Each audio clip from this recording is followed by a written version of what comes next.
Welcome back to Behind the Play. My name is Alex Adams, and I'm joined once again by the one and only Graeme Nichols of the Hockey News to talk all things Senators.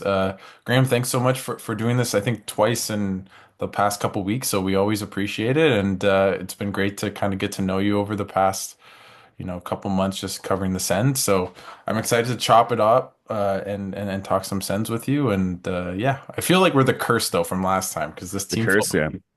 I keep saying to you at practice that us talking is doom and gloom, but we'll see. We'll see. Yeah, because like what happened? We recorded last time. It was following. I believe it was after like the Boston Toronto stretch, right? Where No, it like was those. Seattle. It was they Oh, beat Seattle. Okay, Seattle and they had so dominated New York that okay, week. so like yeah, things were looking up at the same time, and I feel like we're still waiting for this team to take that like next step. You're waiting for like they've had.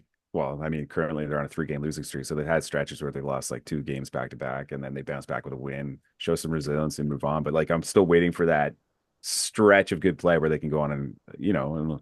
elongated winning streak and like actually build up a points cushion and kind of separate themselves from the pack a little bit. But that hasn't happened yet. Yeah, no, it feels like this team. I keep thinking of the word befuddling. I don't really understand what they are and who they are. And I think even yesterday when we talked to Steve Staios for the kind of quarter mark press conference, he mentioned I really like our process. We're like, it was funny. It was basically talking about advanced analytics. Like we're in the top 10 in most of those in terms of expected goals, shot attempts, everything. Yet our record is 8-9-1, right? And it was a bit of a mismatch. And obviously we'll probably talk about goaltending because I think that's probably the clearest area of like where this team is being let down. But it's like against New York, against Philadelphia, against Vegas, Colorado, even they've had stretches where they should have earned points, right?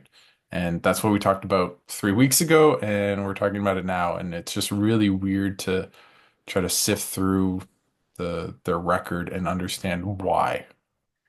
Yeah, like I was at the press conference with you yesterday with Steos, and he said we have some things to figure out, and I like you said, like a bunch of their analytical underlying numbers look great, and I think coming off last season where they make that coaching change for DJ Smith and Jacques Martin. They said, hey, like we have to learn how to play the right way. We have to learn how to defend as a team and build offense off our defense. And I think if you look at their analytical numbers this year, like you're right, like all their expected goals data is like phenomenal. It's like I was looking at it this morning. I think they're like top three and top four in expected goals for percentage, and Yep. then the expected goals allowed rate per 60. Like they're defending very well. And I think like last year, everybody was clamoring for this. Everybody wants this team to defend well. And now that they actually are starting to defend well, people were still kind of panicking because some of the other stuff in the game just it hasn't gone their way, which is weird because it's like it's shooting percentage. Like their 5-on-5 shooting percentage is bottom five in the league. Their 5-on-5 save percentage is bottom five in the league. And um, Steve Stales mentioned yesterday, it's like we expect Linus Ullmark to bounce back, like based off his body of work during his career, Yeah. even dating back to his time at Buffalo, before he went to Boston. Like this is a guy who was posting regularly like save percentages above 910, and that obviously hasn't happened this year. And for whatever reason, with the exception of that first game against Florida, where he stood on his head and gave his team a chance to win, and everyone the vibes were good. Oh, The crowd was chanting for him. He was doing his post game interview with Claire Hanna on the bench, and like the crowd was going nuts for him. And then aside from that game, like he hasn't lived up to that. And I think like I don't know if the injuries kind of lingered and it's negatively impacted his ability to like get comfortable and kind of get back into a groove. But for whatever reason, it's just like his I don't know if it's his confidence or what's going on with him right now, but like he doesn't resemble the goaltender from that first game, and they need him to get back to that level soon. were you're at the Philadelphia game? Sorry, when you go to every No. single Senators game, it just becomes a blur. So but I haven't really shared this anywhere, and it's not inside information. But obviously, he played really poorly in that game. A bunch of bad goals that really like he was the reason why they lost the game. I wouldn't have said that about.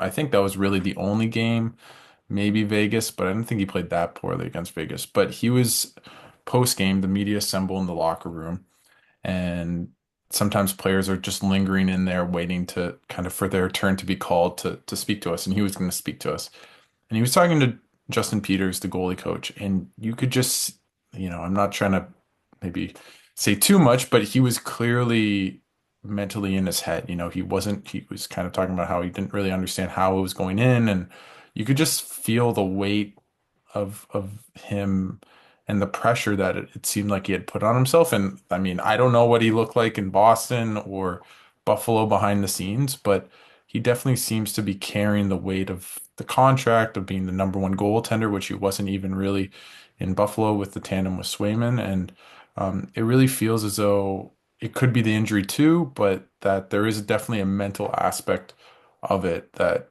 he's just been pretty hard on himself. I asked him, But where that's his kind of that, but that's yeah. kind of understandable though, right? Sorry, I Yeah. don't mean to cut you off, but it's like, if the team plays exceptionally well in front of you and they're staked to a big lead, like your job, especially as the number one guy who just signed that extension, like your job is to shut the door. And like when you don't shut the door, it's natural to feel like you let your teammates and your coaches Mhm. down and yourself, right? Like you have your own personal expectations and standards of how you should play. And when you don't live up to that, like, yeah, I could totally empathize with them in that moment. Just be Mhm. like, man, like that's got to be like a very, especially because you're like one of two goalies on the team, but you're the only goalie on the ice, right? Like when you let that team down, it's like all eyes are on you. Like that's the nature of the position, and I'm sure it has to eat away at you mentally, but we'll see. We'll see how it goes. He's getting another chance at Vegas tonight, so we'll see what happens. Yeah, I guess the interesting thing is just that in the past, he's really never had a stretch like this. It seems like, where he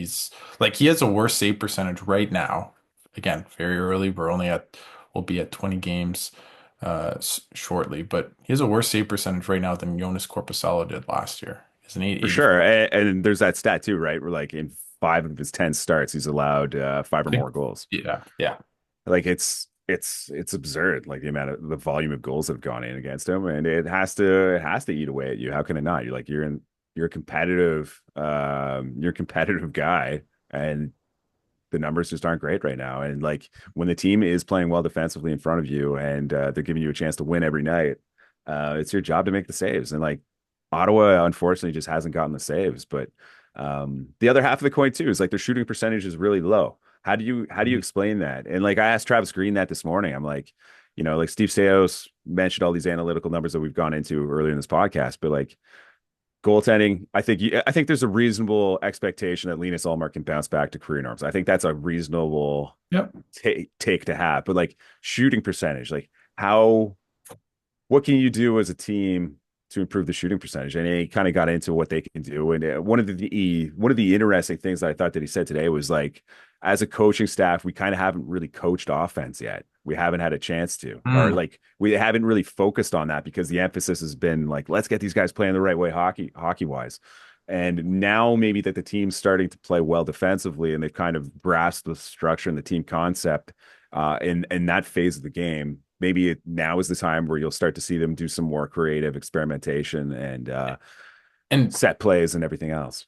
And I think on that, I don't have the exact numbers, but they are one of the lowest. Like it depends on where you gather your statistics, but they're one of the lowest in terms of generating high danger chances this year. They're very good at limiting it, but they haven't been so good at generating them. And you talk about shooting percentage. If you're not having great shots, the likeliest outcome is that the goaltender is going to save it more often, right? And that can lead into a lower shooting percentage. And I think that's really interesting about Green. I wasn't at practice today, but just that answer, right? That, they have instilled that defensive principle, which I think for the most part has been there, but that their offensive game outside of the power play that was really hot for the first 5, 10 games, once that subsided, they haven't really been scoring. I think they were averaging in the month of November like 2.1 goals a game. Like that's just not enough to win in the NHL.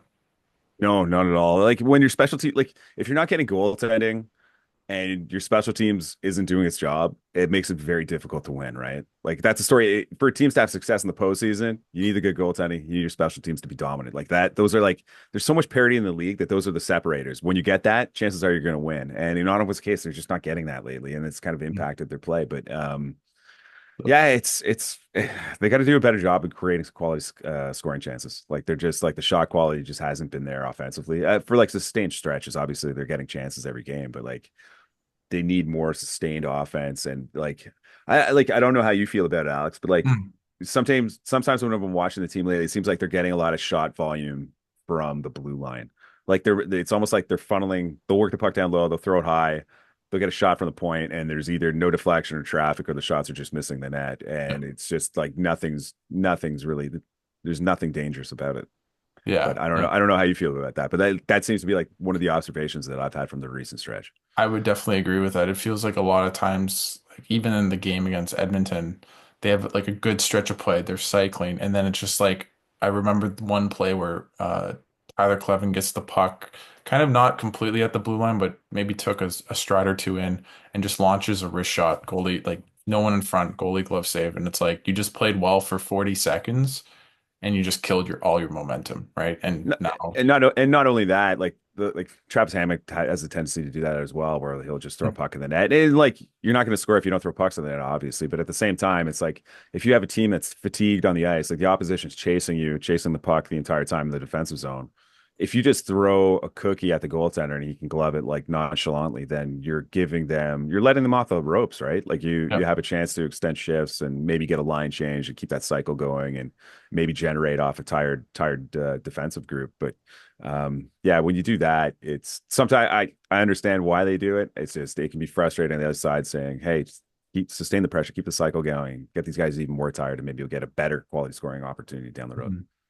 You want to talk about JBD and Hamonic? Because I mean, you mentioned to I feel like we have to, because it's kind of been I'm surprised. The one thing I will say is like I'm surprised it takes this long for JBD to get in the lineup. Obviously like the first instance where he got into the lineup, it was predicated off an injury, right? Like Artem yeah. Zub got a concussion, so that created the opportunity. But like it's interesting because like and I've tweeted about this a few times. It's just, for a team that seems to pride itself on like expected goal analytics, and they obviously place some value in there, they're loath to give Travis Hamonic time in the press box when he's statistically one of the worst defensemen on the team, especially in terms of expected goal data. Yep. No, like, And mhm. yeah, go ahead. No, Go I was ahead. just gonna say I was looking at it because I'm probably gonna write something about it tomorrow. But the two worst pairings for the Senators this season in terms of expected goals, Corsi, everything you look at is the two pairings of Travis Hamonic with Jake Sanderson and Travis Hamonic with Tyler Clevin, right? Like it it's like it's just right in front of you. And the kind of irony that I was thinking about was I was sifting through the data, and Travis Hamonic against the Oilers had his best Corsi game basically in the last 10 games. So Mhm. I thought he's actually played better of late, ironically, with a bit more. I guess he got 19 games to figure it out, but that's kind of the irony of the decision is I actually thought the past couple of games he had been playing a bit better, and then you take him out for JBD, who had been playing really well when he was taken out. Yeah, I think there's moments when you watch him play live. I feel like there's moments where you can see there is some he does some good things on the ice. Like the instance that stands out in my mind from that Edmonton game is like there was like a cross ice, like right to left pass Mhm. going through the high slot, and he knocked it down with his stick and poked it to a forward, like a loose puck to the forward. Ottawa transition the other way and got a chance out of it. And like that was just a great heads up defensive play to anticipate the pass coming through, knocks it down, and then sends the puck going the other way. Like that's him at his best. But he's had a couple like key shot blocks and key moments Yep. to preserve leads. Like I think it was the Edmonton, no, sorry, not the Edmonton game, the Los Angeles game that was like just a Blur. just a gong show of a game. But he came up with a huge block late in the game to preserve the tie. They send it to OT and they win. Like there's been moments where he's done some great things on the ice, but I think the body of work that he has over the course of the season, obviously the bad has outweighed the good. Even though I think he's a well-respected veteran, I think he's a popular guy in that room, and Mhm. he seems like a really nice guy to deal with, just from a media He's perspective. great But to deal with the media. and very thoughtful and like gives great answers and everything else. But like at some point, especially with Jacob Bernard Docker being like a 24-year-old young defenseman who's got control of a term left, like once the season ends for Travis Hamonic on his contract, like I don't envision a scenario where he's back unless they bring him back, without Maybe. without a movement clause or anything. But like I just I just don't understand why it took this long. because No. JBD is like the underlying results are really good. The organization has gone on record saying, hey, like, especially Travis Green, like, hey, like, playing with Sanderson top 4 minutes, like Travis Hammond could get exposed because he's playing against better competition. And he You was, yeah. can't, yeah, and it's totally valid, and you understand that, but at the same time, when he's been on the third pairing, he isn't sheltered, and the numbers are still bad. So how do you not give Jacob Bernard Docker, who when he played with Tyler Clevin, that pairing had like the fifth best expected goals allowed rate I know. in the entire NHL. Like that's a stat they value, but why is it taken in this line just to be like, hey, we're gonna make the switch because you know Ottawa's not a bad team. They're a competitive team, Hmm. and when when you're kind of more in the middle pack of the NHL, like you need every margin, like you need those margins there to be as big as possible. So like, why would you willingly put on a lesser And valuable and the player interesting on the thing ice? is that, you talk about, well, two things kind of spring to mind is one is, this Steos has really talked about leadership, same with Green. And I think, I think that's really it, is that he's well liked. He knows he's been in the league a long time, even though I feel like he makes a lot of mistakes. And although less of late, but I think it's just leadership, and that's what they valued, like with Cousins, with Amadio, with obviously Ullmark, Giroux. I'm forgetting someone, Perron as well, but the kind of other thing that I find interesting is, you talk about them instilling those defensive principles. Like they've been a better team in terms of goal production with JBD on the ice compared to this last stretch of 5 games with Hamonic in without instead of JBD. And I wonder if that's maybe, to the question you asked Green earlier, it's like, oh, like, yeah, if we get the puck out of our own zone, that's as good as offense as making like 3 block shots. And actually, JBD's pretty good at blocking shots as well. But I think that's maybe the conundrum that this team and maybe Travis Green, Steve Stais is like, well, we want leadership on this team. This team has been super young and fallen apart early in the season and just overall. At the same time, like, who's the better player, And I keep thinking about earlier, and I forget if the opening press conference, but if it was when Green was hired or if it was in September, but he talked about like the best players play. And that just feels like it's been missing a little bit. At the same time, I was looking through the numbers, and I'm sure you know this, like their top 2 lines right now are like top 20 in the league in terms of expected goals, like with Greg, Kachuk, and Norris, and Stutzle, Batherson, Giroux, like they're both top 20. So in a sense, like he's also adhering to the analytical approach, just not with Travis Hamonic. Yeah, but I think that's the interesting wrinkle as well because like Josh Norris, his underlying numbers, like even though he was being productive and he was scoring on when he did get those opportunities, like he was filling the net. I think his shooting percentage is like over 20% or whatever. Mhm. He was scoring when he did get those chances, but like the underlying numbers weren't good. Like he typically, like if there was one Ottawa line that was getting outshot, no chance by the opposition, it was the Josh Norris line. So he makes that switch with Tim Stutzle. They switch, and all of a sudden it's like clicks. And like I think putting a play driver. I think part of the problem with Norris is that he needs a play driver on his line. I think Brady Tkachuk is that play driver. He can sustain shifts in the offensive zone on his own, and he draws defenders to him, creating more space for Norris to get his shot away. That's his best asset, right? So I think that works. And playing like that straight line, predictable offensive game works more towards Norris than it would if he was with like creative players and like Giroux and like they're all skilled players. Theoretically, it should always work because there's just so Mhm. much talent on the ice. But like I think that component of the game keeps it simpler for them, predictable, and it seems to be working right now. Whereas like I think Tim Stützle is just on another level, skill wise, hockey IQ wise. Like his game is just it's gone to such a freaking awesome level this season. It's been fun Yeah. to watch. But like putting him with like two creative and dynamic players and like Claude Giroux and Drake Batherson. Like Drake Batherson's like his season's been incredible so far. Yeah, It's he's been probably really good. and nobody's really talking about it because like the team hasn't had a ton of success and like Tim Stützle's kind of been like the human highlight reel for the first little bit. But like Drake Batherson's had an incredible season so far, but we're just not talking about him.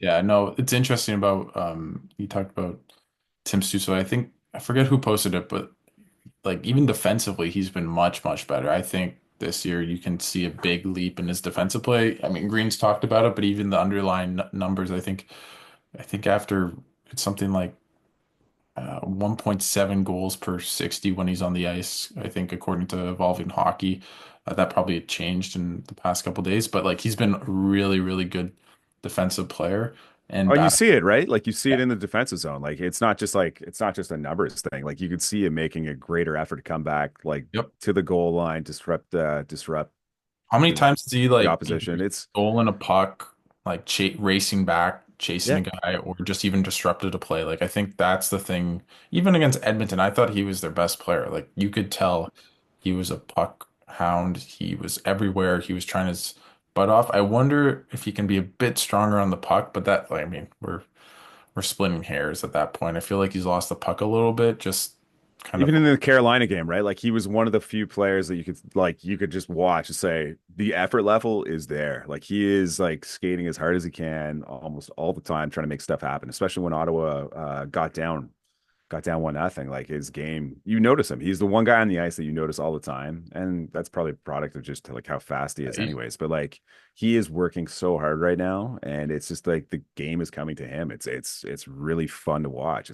I feel like he's taken a marked step forward, but he's always been a good player, but I feel like he's kind of separated himself from previous versions of himself Yeah. with his play this And year. he's still producing. Like even with the Yep. added defense, it hasn't taken like he's on pace for the most amount of points. I think close to 100 right now. Still early, we'll see, but that feels fair. Like they don't feel like we've talked about this a bit with maybe Brady Tkachuk, who I think has played relatively well this season, but I feel like he's just been a bit off, even though he's producing, and I don't feel that about Tim Stutzle. Like you just every night you kind of know what you're gonna get, and he's been very consistent. I don't have the stat in front of me, but I think he's had a point in like 15 of his 19 games, like something like that. I know he had 9 out of his first 10, if I'm not mistaken. So he's just been he's been the player that Sens fans wanted, and that contract is gonna age very, very well in years to come. Yeah, no kidding. I he's just a play driver, man. Like it's his game's just found another level, and it doesn't matter who he's playing with. He's controlling the ice, and like, we haven't really talked about it yet. But like with those two lines clicking, David Perron comes back, Shane Pinto returns from injury. That line was arguably Ottawa's best. Yep. Not in terms of actual production, maybe, but like they were creating more shots, more chances than any other line on Ottawa for the first probably like 2 weeks of Hmm. the season. And now that they've been reunited because everyone's healthy and David Perron's obviously he had his own situation that he was dealing with at home, and it's awesome that he's back with the team and playing. I mean, I'm kind of intrigued to see how that line does like moving forward. Like if they're healthy and productive, that gives Ottawa like arguably three good lines, and then the fourth line's playing at a really high level too. So I don't I want know to. that's There's a lot of positivity. It's just like you can like I understand the frustration. Like that's the funny part. It's like there's there's there's a lot of talent here, and all these lines have clicked at various points this season. Some of these lines are clicking right now. It's just like, can we get it all to work at the same time and then get the results the right? one Because that's the thing. frustration right now. It's that the results just haven't been there. The one thing I would say though, like, and we talked about kind of, I've written about it like process versus results, and we're talking about this team feels like they should be 10-6-1 or whatever, and they're 8-9-1. But there is one thing that I've noticed, and not just with, Ullmark maybe not being as sharp as, is that they give up those goals in bunches, right? And I've asked Travis Green about this. He said it wasn't really an issue, but then even yesterday, Steve Staios mentioned it out of the blue, which I was like, wow, he must be reading my stuff or I don't know. But, and I think that's the one little thing where they lose a bit of the sense of the game. Against Edmonton, they tie the game. Kumbaya, we're back in it. 35 seconds later, McDavid scores, right? Against the Sabres, they play not a great first period. They're only down 1-0, give up a goal, and it changes. And then in the third, they cut it to 2-1, give up two goals in the first minute. Like some of that's goaltending for sure, but some of it is losing guys in front. Just a little bit of that kind of attention to detail and I think immaturity that Brady's talked about, Green talked about, even Staios talked about, and I think that's the real missing step from this team, as much as it is goaltending, is their ability to find ways to win and learn how to win. But the problem is that we've been saying this about this team for the last 2, 3 years when they were put together to be at least a competitive team. At the same time, I think you've tweeted about it numerous times. Like, this isn't the same process as years prior. Like, I think that's fair to say, and I think that's the right approach. But I think there's that little just attention to detail that this team is missing. And I think that's been the biggest learning curve that Steos talked about. Like, we need to learn how to win. We need to learn those kind of fine margins. But it's Yeah. like, look at the And Leafs. I Like, and I they've yeah. never learned how to win. And like one game, I also feel like part of Ottawa's problems right now are like it's compounded by like poor penalties at like the worst times. You know, yep. like they get that 1-1 goal and then it's like two like that Carolina game, like Uh, the horrendous call. It's like eh, what do you do? Like it's totally out of your control. Like some of that's out of your control. It's just like it's what do you attribute to other than bad luck? Like it's just like yeah. Yeah. and you know, it's just like there's untimely penalties like quite often, especially like towards the end of periods, which is like inexplicably like I don't even know how to explain it. It's just like it's an Well, anomaly. like Like just even, how do you coach that out of your game? Like how is it like it's almost like and same with like the goals and short bursts. Like I totally understand your point about like, you know, you just have to mentally you have to like just acknowledge the problem early on and just like make sure you're focused and sharp like early in periods. But it almost feels like it's almost like a statistical anomaly that just has snowballed into like, oh crap, here we go again, you yeah. know? And that's the interesting thing. Like, I remember Jensen talked about it. It was a couple games ago. I think it was last week when they played here, and I think they lost to the Islanders. And he kind of talked about how, like, we're playing really good, and it's just not going our way, and it's kind of becoming mental. Like, it's in our heads. Like, it's really hard to get over that barrier when it feels like you're doing everything right and the process is bad. And what, springs to mind with what you were talking about there is like against Vegas. I just it's in my mind. They play really well. They're up 2-0. They give up a goal, but it's all good. And then I think 21 seconds after, a puck from the blue line hits Jake Sanderson. It's going wide, hits the skate, goes in 2-2. And it's like that, as much as you want to blame coaching, like that's no one's fault, right? Or against Carolina, they hang in. Tim Stutzle scores. You're like, like they're back. And then it's like the worst call you've ever seen, right? And then Pinto gets it. Or then even last night against the Oilers, like maybe a questionable call on Norris, but it's But it's like called. that's what But then, yeah, but then the Giroux, those like, loose puck battles happen all the time. The far referee calls it while the guy closest to the play watching it lets it go. And you're just like you just shake your head. Like it's just like and then the Giroux, it just seems like the problems just compound and it's just everything snowballs. yeah, and then the It's Giroux insane. call, it's like you never see that, and he didn't even put it like it hit his glove, but like But it's it's not. yeah, we had this conversation in practice yesterday. It's like the spirit of the rule is for a player to take his glove and like bat the puck away with his glove, but he drew the puck back with his stick with both hands on his stick, but the glove touched the puck during that motion. Yeah, So it's like by letter of the law, yeah, that's a penalty, but spirit of the law, that's not the right that call. wasn't the intent of the rule. Yeah, and it. So it's just like and it goes against Ottawa and boom boom, there you go. Yeah, and that's the game basically, right? Like Yeah. it's just yeah, It was like the Carolina game redux. You're just like, ah, you yeah, know, like what do you do? yeah. What do you I do? I think that's the one thing where I feel like the word befuddled, like as I mentioned before, like I don't know how to explain this. I don't know how to make sense of it.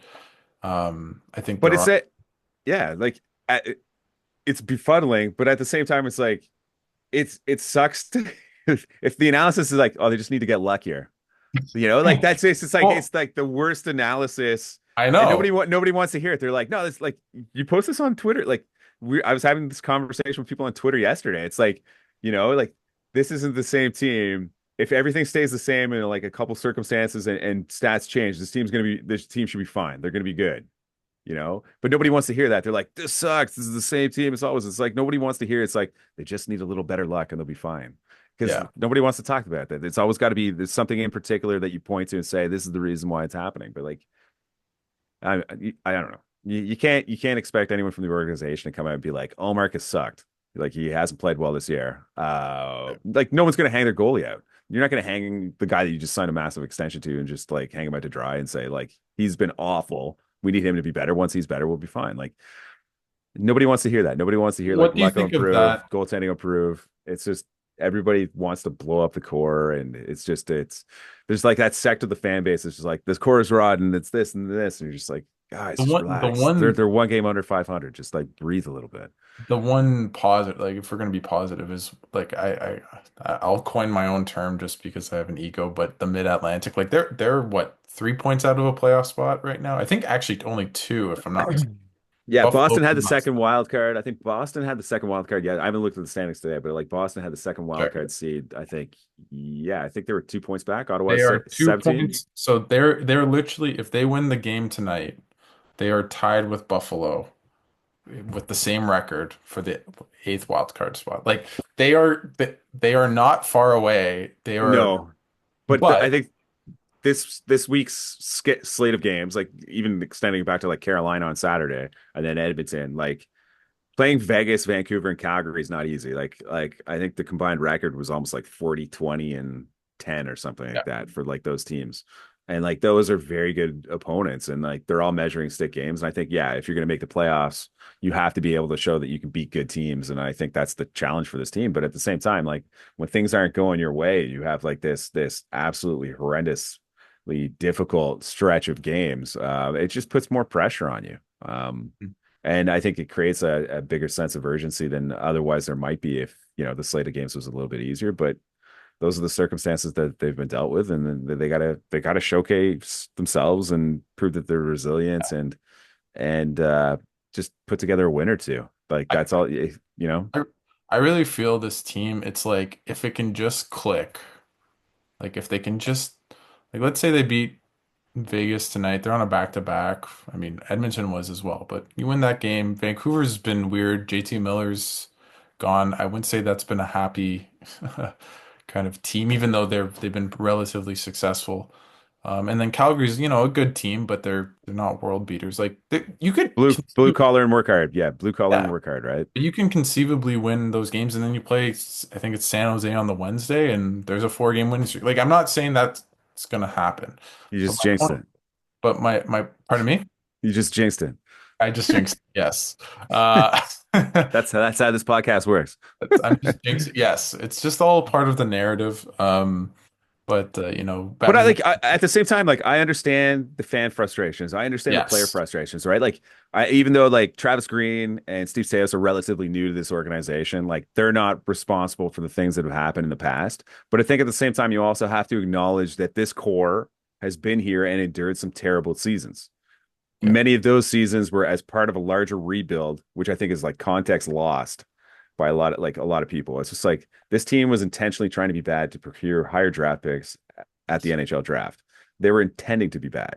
Yep. Uh, the team from 5 or 6 years ago is not the team that's here now, even though the core has been here. But like, I understand the frustrations of the core. I understand the frustrations of the fans who've endured bad hockey in November. I totally understand that. But at the same time, it's like, um, a guy from RDS this morning was showing me stats for the month of November, and like a lot of Ottawa's actual like data is better than it was in October when they were winning more games, but the results aren't there. So, but like people, PDO baby. oh, it's almost like the what have you done lately? Like very like tunnel vision focused fans are just focused on what happened yesterday. They're not looking at a bigger picture of just being like, okay, like if No, this team continues to play at this level more often than not that should have success moving forward. but isn't that almost like the crux of sports these days for GMs, for everyone? It's like the difference between process and results. Like Kyle Dubas always about process. We're playing well, but we lose in the first round. It doesn't matter, right? In a sense, right? And I think that's the really difficult thing for this fan base to understand, for the players, for the coach, is like you play well, but you don't get the result. And how do you deal with that, right? And I think teams that have won over the past, like, oh, you lose a game in, Vegas. They lose to Toronto, don't play their best. They play Ottawa. Like, let's say they lose tonight. Do you think it's going to be like a hellhole? Like, what's wrong with the Vegas Golden Knights? No. right? Yeah, no, probably not. No. Yeah, but in Ottawa, you lose back to back, or in this case now three. It's like holy shit, holy shit, holy shit. What's wrong, right?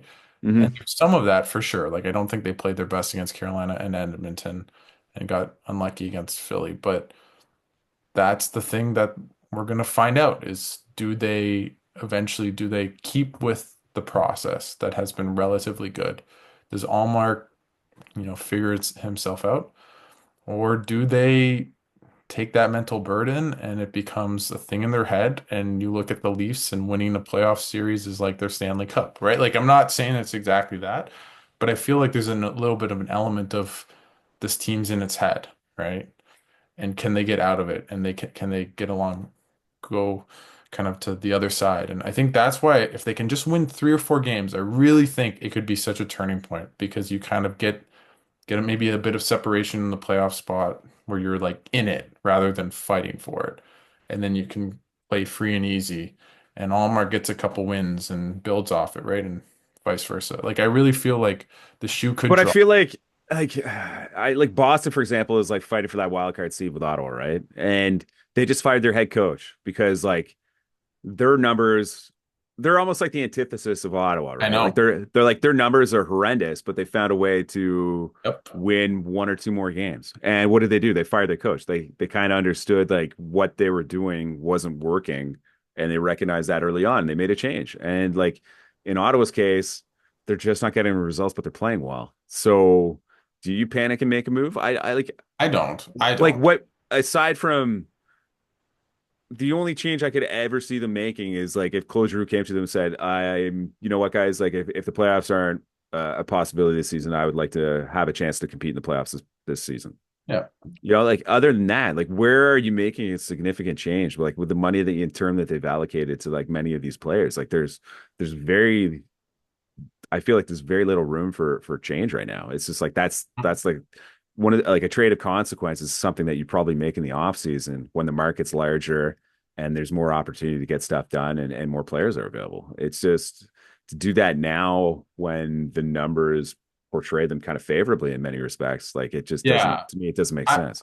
I don't think, yeah, I don't think I meant that. I thought the team should like blow it up or do Oh something. no, no, no. I'm just saying But like a lot of people are saying that though. Like you post yeah, anything on social media and that's maybe that's just the curse of social media. It's just like you post probably a something bit of and both. everyone just wants to react to in the extremes, right? So um I don't know, maybe it's just the function of the way sports news is consumed these days. It's just people have a tendency to overreact to like small sample sizes and everything else. But I like You know I what? I totally understand the frustrations. I I think totally understand the someone, frustrations. I think someone on Twitter, I somehow it came on Twitter, and again, Twitter is not the best vessel for amazing thoughts all the time, but someone was talking about stripping Brady Kachuk of the captaincy, and I'm like, okay, like what? Like, where are we going? What are we doing? He's been one of Ottawa's best players this year. He's produced like, but that's kind of the example that you're talking about. It's like, what are we doing? Right? Like, It's just people go to the extremes. It's like, yeah. I don't know. And then I don't know. I don't know. Like the only change I could see them making to like try and like impacting the games is like maybe you play Anton Forsberg more. Maybe you give him a I stretch was of gonna games to go see what he there. could do. That was one You know, thing. like that's the to me aside from like the JBD move, which they've already made for ahead of tonight's game. Like the only thing I think that you could do is give Anton Forsberg an opportunity to get a couple games But and that like let Linus Ullmark work with Justin Peters and try and rebuild his confidence levels and everything else. Give himself like a that's little that's mental what I break. would honestly, if I were the like, let's say Allmark plays terribly tonight. And I don't really have a feel that he will or won't, but if he plays poorly tonight, I think Forsberg played the things Forsberg played really well against Carolina, except that first goal, and it changed the outcome of the game. But he has been pretty good for the most part and steadier than Allmark. And I think if he's, if Allmark struggles again, you play Forsberg against Vancouver, and you just ride the hot goalie. Because at the end of the day, like look at Florida with Bobrovsky. Like at one point, he was their backup, Yeah. right? Oh, and they were talking about how do we get rid of this contract, right? Right. Like that was the big discussion point because And he's making like and he's making over $10 million. So it's like, what do we but they do? And pri then they prioritized winning in the 23 season and they played Lion like a bunch and they squeaked into the playoffs. And guess what? Lion didn't do great. You put Bobrovsky in and then you make it to like it's not like he's off the team, right? But this team needs to win too. And Yeah, that's the one it's thing I would do a little that bit that then is the weird dynamic though, right? Because obviously you want to put your short-term interests at the forefront because like you want to end this losing streak. You want to end this three-game losing streak. You need wins. You need to start turning things around and building a points cushion so you don't fall too far behind the pack. And at the same time, like you recognize that, but at the same time, you also recognize like if this team is going to make the postseason and possibly have success in the postseason, they need Linus Ullmark playing games and they need him playing at a high level. And maybe like Anton Forsberg probably isn't going to be your number one through the course of the season if you're going but to you make the never know. postseason. Like I don't know. Maybe Andrew. Like I know Andrew Hammond's like the obvious well example of a not guy just like well catching yeah. lightning in a bottle. But you know, I just I did. maybe it's just me. Like I do not pretend to be a goalie, expert. And it was funny. Like Travis Green, was it yesterday or the day before? I kind of asked him about like what goes into your decision making process for goaltender, like for who starts. And he's talked about Justin Peters, and he said like Green said, I don't profess to be a goalie expert, but the decision's mine. But I talk and I feel like goaltending just so voodoo. Like I really don't feel like I have a good sense of it. Like I people that might not know this, but I'm a huge, well, maybe not now because I'm in the industry, but like I'm I watch every Winnipeg Jets game I can.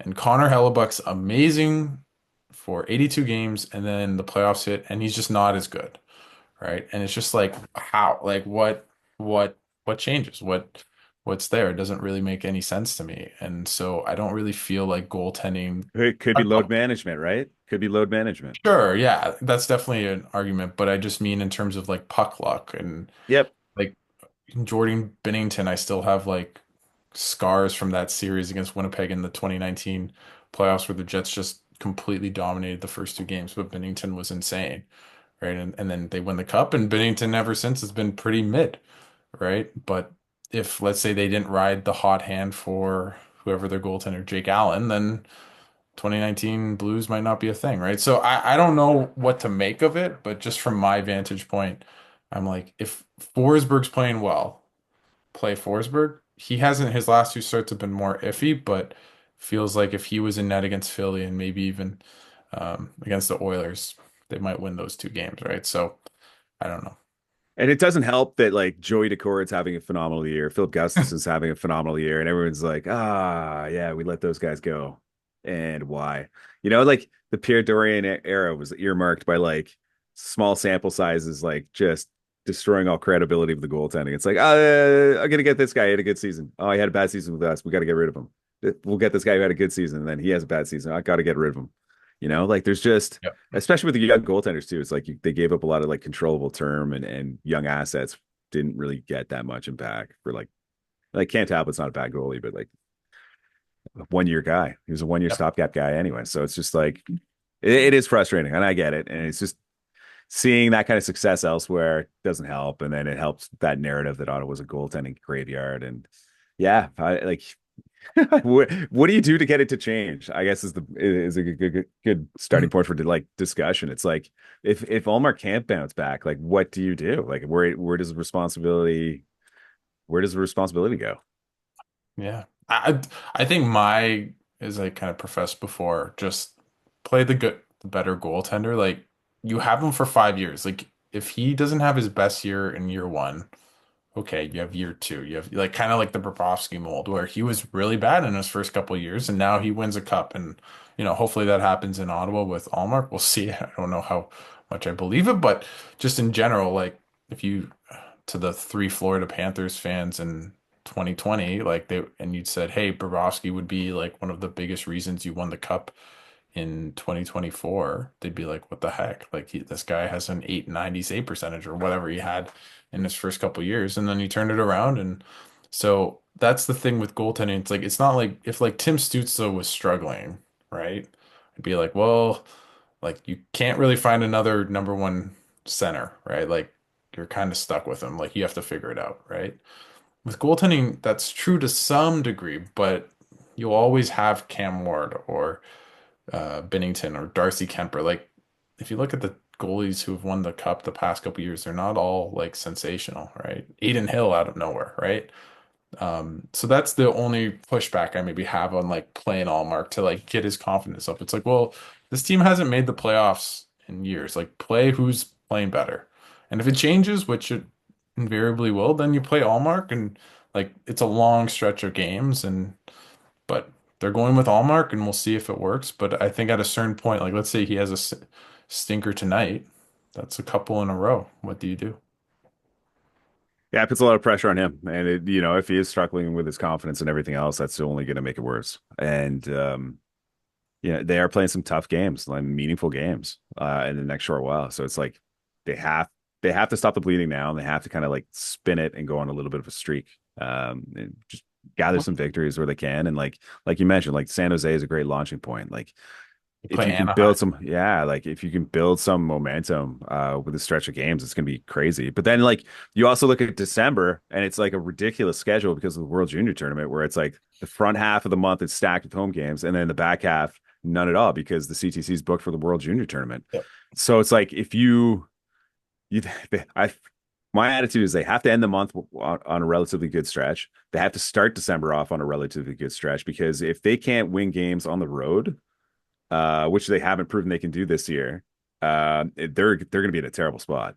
They're going to be like behind the eight ball, and that is when I would get worried if they can't get a good sense of momentum going into that um, road stretch. That is my genuine concern. That's the moment for me. And even, yeah, for me, it's like when they start to, like, let's say they lose the next two games. You're 8, 11, and 1. You're probably 5 points out of, like, that's when I'm like, oh. Like, right now, That's you're, not insurmountable though, right? Like, yeah, no. But I just mean, in terms of, I see, like, you're getting farther and farther away. Like, yep, for now they're in sure, the hunt. absolutely. It's fine. They win tonight. You're 9-9-1. You're right there. You might split the games on Saturday. Like and then like if they just stay around 500, that's fine. It's if they, I've said this to you. They lose four in a row, you're like, uh-oh. They win four in a row, it's like we've figured out, Rome has been built in a day. Right? Like it Well, just I'd say exactly. It's like the Boston. It's like that two-game set against Boston and Toronto, where they win that very important game in Boston in OT, and then they go into Toronto and beat them 3-0. You're like, okay, like, all right, here we go. This is gonna be good. Let's see what we can do against Philadelphia. And then the ending of the Philadelphia game was one of the worst things imaginable for like where this team is at. And like, yeah, they had should they be down had they gained 7. those, had they got those 2 points against Philadelphia, you'd be laughing Yeah. in a So much better shape. Or had they secured that win against Vegas, you'd be laughing, but or if they stole a point against Colorado, it'd be like I think the problem with Ottawa right now is like they miss these like small opportunities to get like a point or two here and there, and that builds. yeah, it builds over time. It's just it's a lost opportunity, and I think when you go through these difficult stretches of scheduling, that's when you feel it more and be like, oh God, yeah, maybe they will go 8, 11 and 1, but at the same time, it's like had they won those games or two, they'd be 500, which is probably more reflective of where this team is at than the record would be otherwise. So So, maybe the one thing that I think is we've talked about a little bit overall, but like I feel like Jake Sanderson has been a bit of a tipping point for this team. Like he had a great start. The team was 4-2. and then what happened? Yeah. Can Well, you can you? damn it.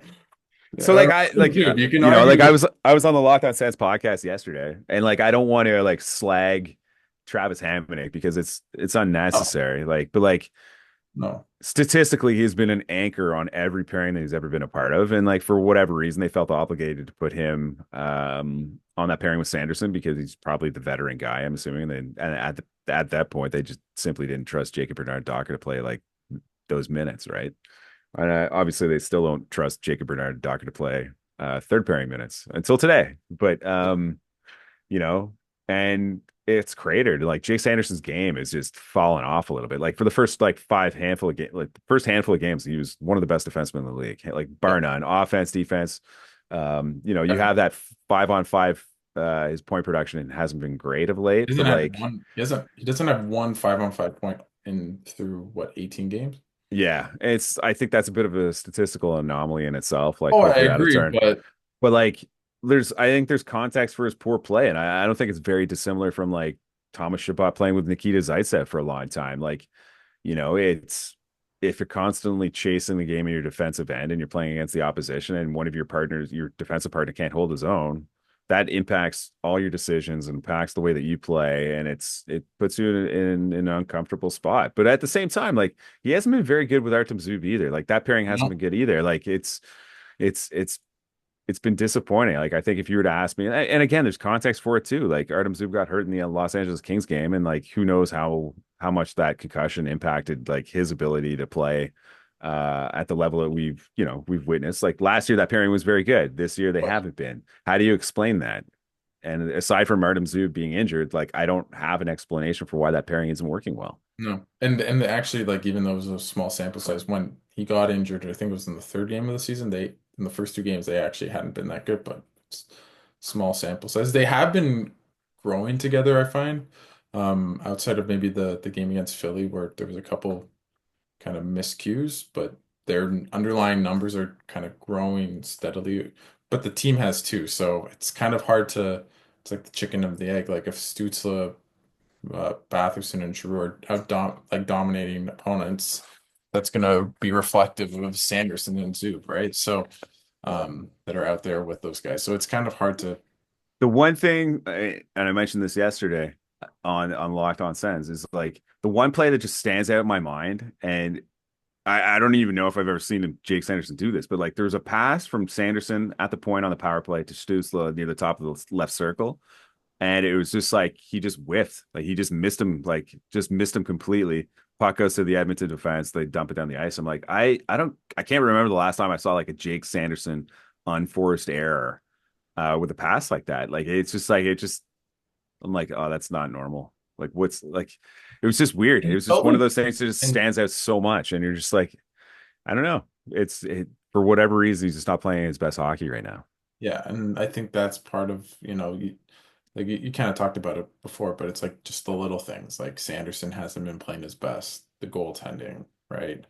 Hamonic, like we talked about, like just a couple little things here and there that if they turn a bit of the corner, like feels like this, like I still think, and I mean, that we've talked about numbers for about an hour, so self-explanatory, but I still think this team could be a top 10 team in the league. Like if they figure it out. Like I truly just the way they play, if they learn how to salvage points in games, they consistently don't have brain farts where they give up goals in, 31 seconds or 5 minutes. Like they just play consistent, well-rounded hockey.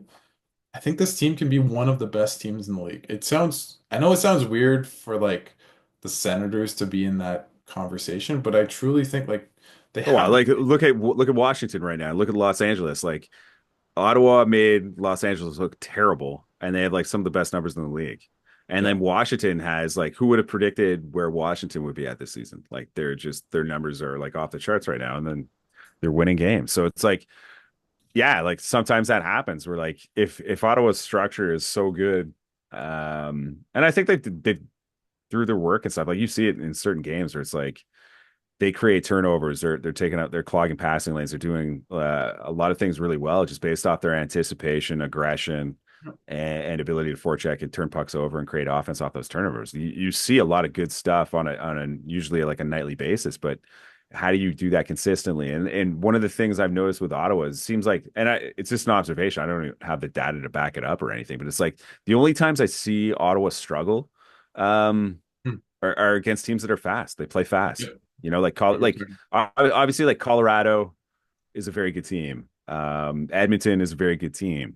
But those teams play fast. I feel like the games where Ottawa just looks bad are the ones where they're playing a very fast opponent. But again, like I don't have the data to back that up. But even like the Montreal game, like I thought Montreal skated very well, and they were pushing the pace. They were like winning.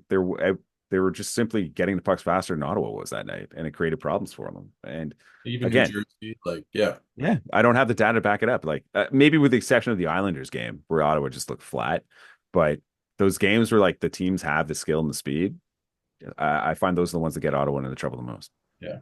Yeah. We'll see against Vegas, who's a very fast team, but also a big team. But yeah. No, is there anything else like before? I feel like we've been going on for now. Is there anything else you kind of want to touch upon before we kind of No, not really. I think like we've got most of the stuff. I don't yeah, know.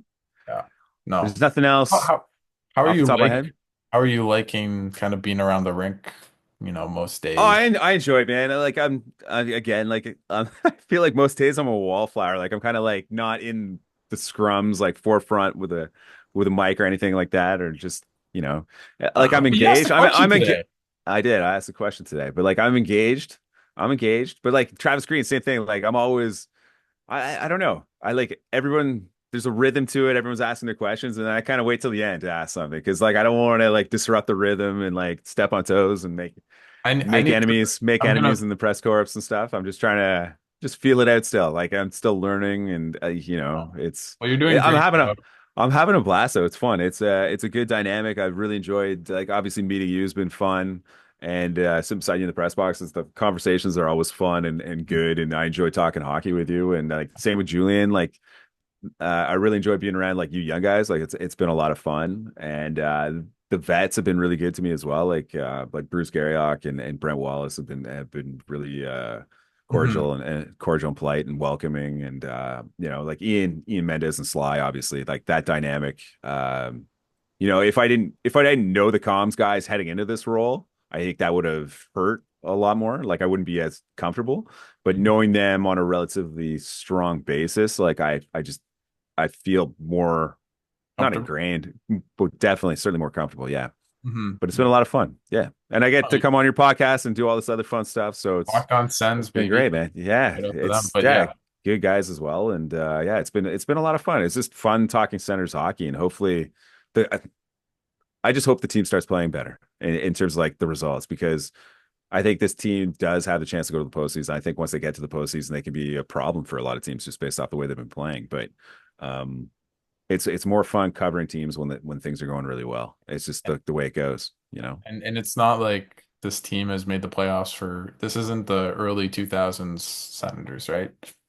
They haven't made it in 7 years. I was thinking like, oh my God, if they don't make it this year, 8 years, 8 seasons, like holy So that yeah, and I think like we talked about this on the last time I was on. It's like when I was a fan growing up, like I was a kid when the Senators got their franchise and like for the 92-93 season, and then by the time they made the postseason for the first time, I think it was like what 1996. I can't even Yep. remember. But 97. like, Yeah, but 97. like, might be Uh, yeah, 92, 93. That makes sense. So like 97, so 96, 97. Uh, that was 4 seasons. Like that felt like that rebuild and like building a team from nothing when the team was so bad. Like their expansion draft was like horrendously bad. Like one of the worst teams ever historically. Like building it from that to their first postseason took 4 years, 4 seasons worth of hockey. So like now you're talking in the modern NHL area where there's like parity, overtime points, overtime loss points, and like it's double that. and Like I it think felt like 4 years as a kid felt like an excruciatingly long time, and it felt so rewarding to like reach the postseason. And now it's like 8 years, man. oh my God. Well, like Potentially, like I it's crazy. like I feel like 2017 was my childhood because I was like 18, 19 years old. Like I was at the FNUF game when he scored the overtime goal and like it feels like a lifetime ago. Like it doesn't even like if they make the playoffs this year, I'm gonna be like, what is this? Yeah, Like it's been so long, and I think that's like we talked about it earlier, and like fans wanting to, like I don't blame fans for being super jubilant or super low, especially when their teams struggled, right? Like that's kind of the part of being a fan. I think I said it earlier this year, and people kind of, it's part of being a fanatic, right? I'm not saying all fans are fanatics in a sense, but just you're allowed to care. You're allowed to hurt. Like that's what makes the rise hopefully just so much better, right? And so I think out of all the fan bases in the league, like this one, deserves it more. Maybe outside Buffalo is pretty close, but I mean, but it's I think understanding the frustrations and everything else is totally understandable. Like Yeah, totally reasonable. I absolutely empathize with everyone who's frustrated and everything else. But at the same time, I think you also have to recognize context. I think like a lot of this team's problems or misfortune this season is like there's context for it. It's not like it's inexplicable, right? Like, no, yeah. like even go back to like, hey, why is this player not producing? It's like, well, A, B, and C happened, and that's probably why. Like, it's like Shane Pinto hasn't produced a lot of talent, like a lot of offense this year. It's like, well, David Perron's been gone the entire season. He got injured, and Got yeah, hurt it too. just and it's just like there's explanations I think for most of these things. It's just everything I think, like you said earlier, it's like you're waiting for everything to kind of come, like all the ingredients are there. It's just you're waiting for it to mix and gel properly. And it's a group of players that's playing under a new head coach. Like there's going to take time for the integration and everything else. And I think maybe by the halfway point of the season, like if things aren't going well, or like by December, like I mentioned earlier, maybe that's the time to talk about concerns and the Yeah. problems and stuff. But in the interim, I think it's like they're one game below 500. Just take a deep breath until things absolutely go off the rails and like their underlying numbers crater. Uh, I think that's when you show concern. But like to this point, that hasn't happened. I'm trying to preach patience and optimism, and I know for a So lot of people do I that might call be you like a Steady rare Graham? departure. Do I call you? Nah, no, man, that's taken. Steve Stais I, has that nickname, right? yeah, So you can't use that. yeah. But it's weird. It's like I'm trying to express optimism and stuff, and then for a lot of people, they're probably like, "Man, that's a marked change from your past." But It's a lot of Schadenfreude. yeah, yeah, it's weird. It's a weird dynamic. It's like previous years, I'd look at like Ottawa's record and be like, it's 500. Yeah, but their underlying numbers are terrible. So this is Well, last year probably that was it, right? Like at this point, I and think they were now it's nine just the and reverse. I think they were 9-9. Not even like I think they were technically better at this mark than last year, but the vibes were very different.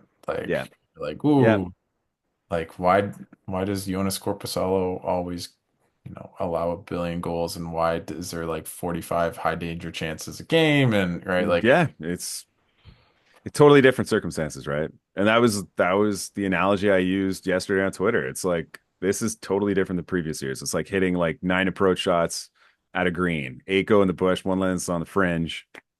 One's different than the rest. One you could still score, you could still put up a good score on the hole. The other one's lost balls, take a stroke. Like I feel like this season's are you, are you different, but are you just making a golfing analogy just because this team always golfs in May, or is that that's terrible. That's terrible. That's terrible.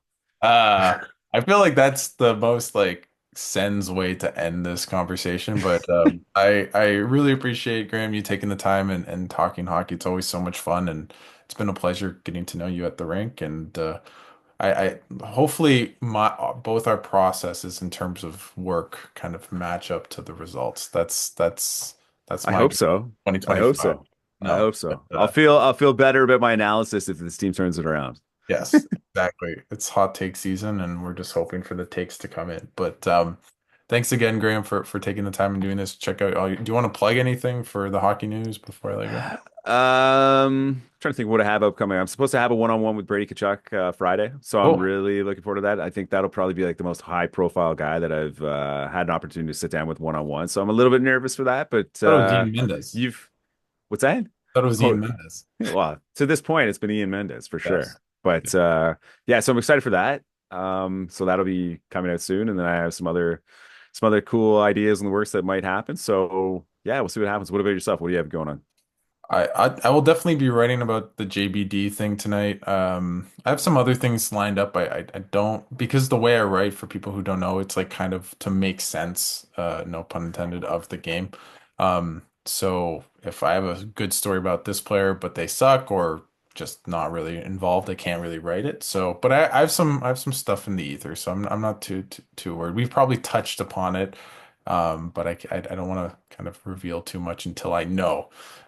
So that's I have to keep it a Sweet. bit guarded, but I'm excited to read the Brady Tkachuk story, and really liked your Gaudette Janssen story as well, and you've been doing great work. Oh, I have to plug that. If you haven't seen Andreas Johansson on the Coming in Hot podcast, stop what you're doing and go watch it. Because yeah, like Alex mentioned, I penned an article kind of comparing Adam Gaudette's hot start to one from 1998-99. That was Andreas Johansson's, where he had like, I think he had like 20 goals in the first 40 games, or 19 goals in the first team's first 40 games. And Crazy. again, like Gaudette, like a free agent signing that nobody really anticipated this kind of production from. And yeah, turned that into a story. But he was on, so he was a former teammate of Jason York's in Ottawa and in Nashville.